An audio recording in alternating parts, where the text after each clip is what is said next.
시브리서 13장 1절에서 25절까지 오늘 이제 시브리서를 마무리합니다.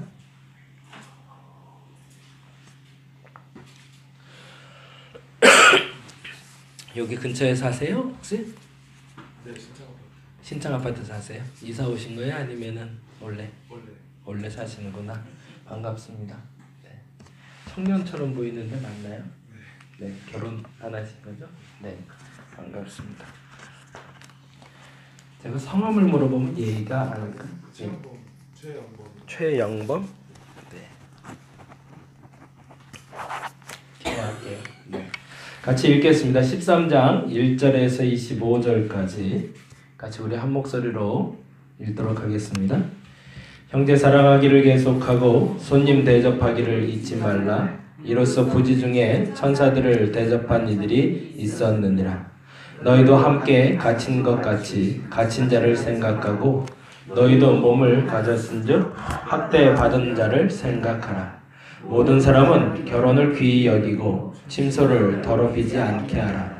음행하는 자들과 간음하는 자들을 하나님이 심판하시리라. 돈을 사랑하지 말고 있는 바를 족한 줄 알고 알라. 그가 친히 말씀하시기를 내가 결코 너희를 버리지 아니하고 너희를 떠나지 아니하리라 하셨느니라.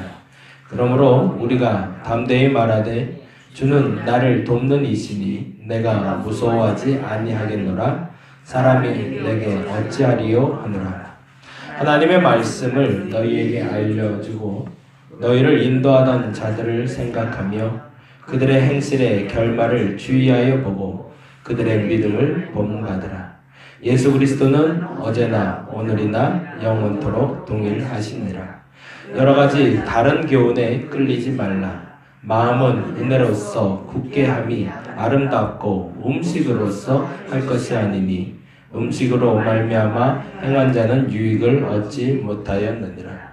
우리에게 제단은 있는데 장막에서 섬기는 자들은 그 제단에서 먹을 권한이 없나니 이는 죄를 위한 짐승의 피는 대제사장이 가지고 성소로 들어가고 그 육체는 영문 밖에서 불사름이라. 그러므로 예수도 자기 피로써 백성을 거룩하게 하려고 성문 밖에서 고난을 받으셨느니라. 그런즉 우리도 그의 치욕을 짊어지고 영문 밖으로 그에게 나아가자. 우리가 여기 있는 영구한 도성이 없으므로 장차 올 것을 찾나니 그러므로 우리는 예수로 말미암아 항상 찬송의 제사를 하나님께 드리자. 이는 그 이름을 증언하는 입술의 열매니라. 오직 선을 행함과 서로 나눠주기를 잊지 말라. 하나님은 이 같은 제사를 기뻐하시느니라. 너희를 인도하는 자들에게 순종하고 복종하라.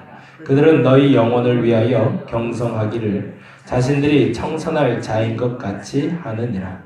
그들로 하여금 즐거움으로 이것을 하게 하고 근심으로 하게 하지 말라. 그렇지 않으면 너희에게 유익이 없느니라. 우리를 위하여 기도하라.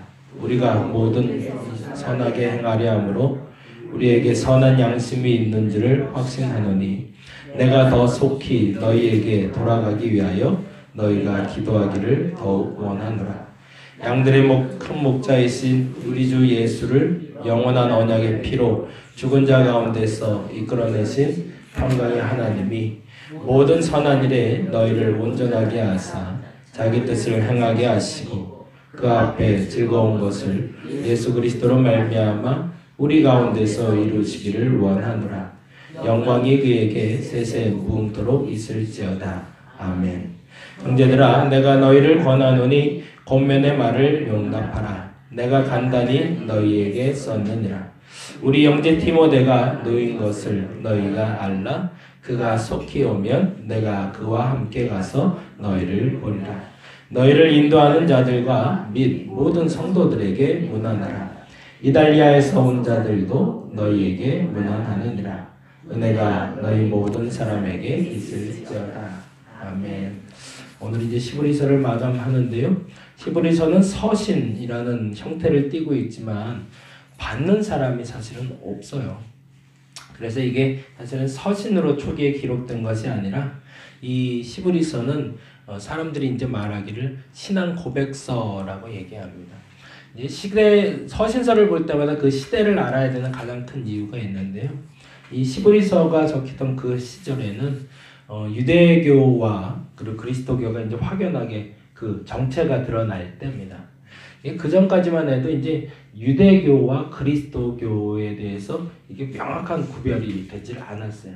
또 하나의 메시아 운동을 하는 또 하나의 분파가 나온 것으로 사람들은 생각을 했는데, 이 시점 됐을 땐 이미 그리스도교와 유대교가 확연히 구별되기 시작합니다. 근데 그 구별이 명확해지는 결정적인 이유는 순교에 있었습니다. 배교라고 여겨질 만큼 유대교와 결별되기 시작했고, 은혜의 복음이 전파되기 시작하자 그리스도를 믿는 사람들은 순교라는 목숨을 담보라는 믿음을 가져야 했고, 비슷해 보이지만 유사해 보이지만 유대교를 신봉하는 이들에게는 그 신념 때문에 목숨을 바쳐야 될 필요까지는 없었던 거죠. 사람들의 판단 기준에서 둘 중에 하나를 선택해야 되는 상황이 된 겁니다. 똑같은 하나님을 믿고 있는데 왜 굳이 목숨까지 내놔야 돼? 라고 말하는 사람이 있는 반면에, 내가 믿는 신앙 때문에 죽어야 된다면 나는 그 신앙 안에서 죽을 수 있어 라고 말하는 사람들이 나타나기 시작했던 거죠. 근데 그 결정적인 이유에 대해서, 판단에 대해서는 그 누가 명령하고 이렇게 살아라고 말 수는 없고, 종국에는 스스로 결정해야 되는 순간이 왔는데, 그 순간에 그들이 알아야 될 신앙에 대해서 알려주기 위해서 시브리서가 기록이 된 겁니다. 그래서 1장부터 10장까지 우리가 잘 아는 대로 예수가 우월하다. 너희가 아는 예수가 그렇게 허접한 분이 아니다. 대제사장보다도 뛰어나신 분이요, 모세보다도 여호수아보다도 심지어 너희들이 알고 있는 그 믿음의 조상 아브라함보다도 뛰어난 분이 바로 예수 그리스도다. 그러니까 너희들이 믿는 그 믿음을 너무 헛되이 여기지 말라라는 이야기를 하며 11장에 그 믿음을 가지고 살았던 사람들에 대한 이야기를 믿음장이란 이야기로 훑고 있습니다. 그리고 어저께 말씀드렸던 것처럼, 그래서 우리가 고난당하는 것이 기쁨이 될 수 있다 라고 이야기를 했던 거죠. 왜냐하면 내가 믿는 믿음이 내가 겪는 고난 그 이상의 결과를 가져올 것을 내가 믿기 때문입니다. 그리고 나서 앞서 말씀드린 대로 그러나 믿음은 강요하는 것이 아니라 결단하는 것이기에, 선택할 수 있는 조건은 가지고 있지만 그 선택 후에 결단은 자신의 몫이기 때문에 다음같이 하라고 이야기합니다. 그게 바로 7절인데요. 같이 한번 읽어볼까요? 13장 7절 말씀.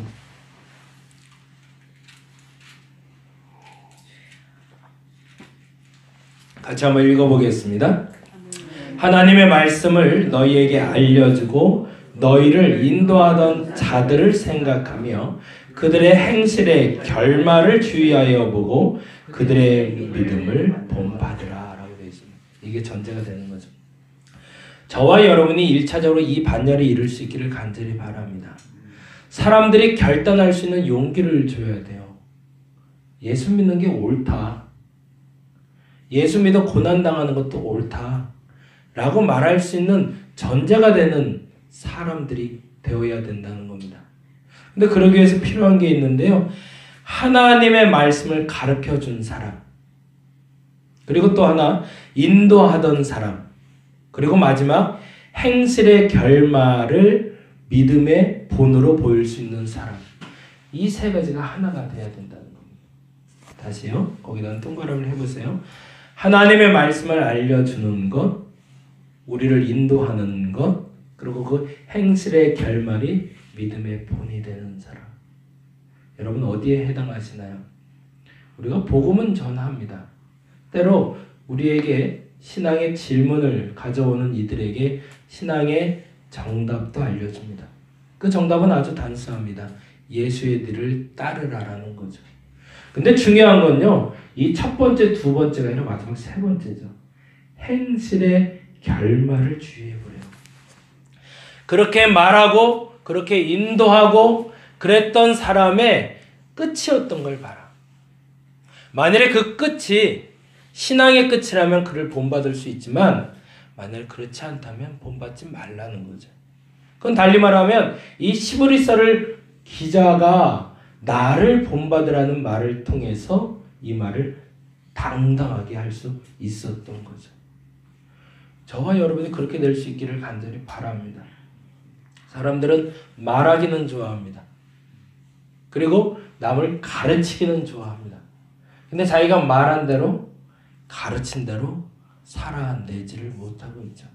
그래서 어저께 명성교회 얘기하면서도 그 얘기했지만 평화와 거룩이 있는데 이 평화를 지키기 위해서는 뭐가 필요하다고 그랬죠? 불의와 타협해야 된다고 그랬어요. 왜냐하면 다투지 말아야 화평한 거니까. 근데 거룩을 지키려면요 싸워야 돼요. 안타깝지만 분열도 나타나고 분리도 나타납니다. 근데 우리가 이 두 가지를 놓고 우선순위를 볼 때 먼저 우선순위로 삼아야 될 건 평화가 아니라 거룩이어야 된다. 근데 대부분의 교회가 뭘 버렸냐면 평화를 취하기 위해서 거룩을 계륵처럼 버리기 시작한 거죠. 이거는 잡기도 애매하고 버리기도 아깝고 그걸 거룩으로 착각하고 있었다는 겁니다. 어찌 보면 계륵은 화평일 수도 있습니다. 우리가 먼저 우선순위를 삼아야 되는 건 평안한 교회를 만들려고 목적 삼기보다 거룩한 교회를 만들려고 목적 삼아야 된다는 겁니다. 그러기 위해서 그 신앙의 결말을 보여주는 사람들이 평화를 위해서 예수를 배교할 수 있는가? 아니면 거룩을 위해서 순교까지도 각오할 수 있는가? 그 결말을 바라볼 수 있어야 된다는 겁니다. 마지막 부분 한번 좀 볼게요. 11절 한번 보겠습니다. 11절 말씀부터 13절까지 말씀 중에 여기다가 동그라미 치면서 한번 좀 정리해 놓으세요. 12절에 보면 12절부터 읽어볼까요? 그러므로 예수도 자기 피로써 백성을 거룩하게 하려고 라는 표현이 나옵니다. 거기다 동그라미를 하시고요. 그렇다면 거룩하게 하려면 어떻게 해야 되는가? 또 하나의 표현이 나오는 건데 성문 밖에서 고난을 받아야 된다는 겁니다. 여기서 이 성문과 13절에 그런즉 우리도 그의 치욕을 짊어지고 영문 밖으로 라는 성문과 영문이 조금 다른 표현인데요. 성문은 솔로몬 시대의 예루살렘 성곽을 얘기합니다. 그 성문 밖을 얘기하고요. 영문은 모세 시대에 진치고 살았던 유목민처럼 그때 진 밖의 자리를 영문이라고 합니다. 똑같은 의미죠. 시대적으로 다른 의미고. 근데 공통적인 건 뭐냐면요. 죄인은 성문 안에서 죽을 수가 없게 되어 있습니다. 지금도 그 성지순례를 가면요. 지금은 조금 지경이 달라졌는데 한양의 도읍을 정하고 나서 한양의 도읍지가 좀 더 확산돼서 사대문이 지금 서울 안에 들어가 있잖아요. 그것처럼 원래는 사대문이 우리 한양의 중심으로 그 경계선이 되는 거였는데 이제 서울이라는 수도권의 영역이 점점 넓어지기 시작하니까 사대문이 서울 안에 들어온 것처럼 지금도 성지순례를 가면요. 조금 이건 좀 그 유대교 법으로는 말도 안 되는 일이 벌어졌는데 골고다 언덕 예수님이 돌아가신 언덕이 예루살렘 성곽 안에 들어가 있어요. 원래는 그러면 안 돼요. 얘들은. 그거는 큰일 날 일이에요. 왜냐하면 거기는 거룩한 장소가 아니라 저주받은 장소거든요. 근데 아이러니하게 이 저주받은 장소가 성문 안에 들어오게 돼버리는 거예요. 근데 그건 역사적인 아주 재미난 결과이기도 하지만 예수 그리스도께서 어떤 일을 했는지를 보여주는 결과인 거죠. 원래는 죄는 성문 밖에서 죽게 되어 있습니다. 그러니까 골고다 언덕은 원래 성문 밖에 있는 게 맞는데요. 예수 사후에 성문 밖이 성문 안으로 됐다는 겁니다. 그건 영적인 의미로 보자면 무슨 얘기냐면 죄를 위해서 돌아가신 예수께서 죄로 끝난 것이 아니라 그 의인의 결말이 죄로 끝난 것이 아니라 거룩으로 끝났다는 얘기를 하고 싶었던 겁니다. 그래서 역사는 자연스럽게 유대교에서는 인정할 수 없지만 골고다 언덕이 성문 안에 들어오게 된 거죠. 저와 여러분이 할 수 있는 거룩에는 두 가지가 있습니다. 첫째는 거룩을 계륵처럼 삼지 않고 화평을 위해서 불편한 것, 불의한 것들을 품지 않는다는 것, 그것이 첫째라면, 두 번째는 영문 밖에 예수께 나갈 수 있어야 된다는 겁니다. 근데 그 고난은, 그 영문 밖의 고난은 내가 잘못해서 겪는 고난이 아니라 그리스도로 말미암아 혹은 그 누군가를 위해서 희생하는 고난을 말하고 있습니다.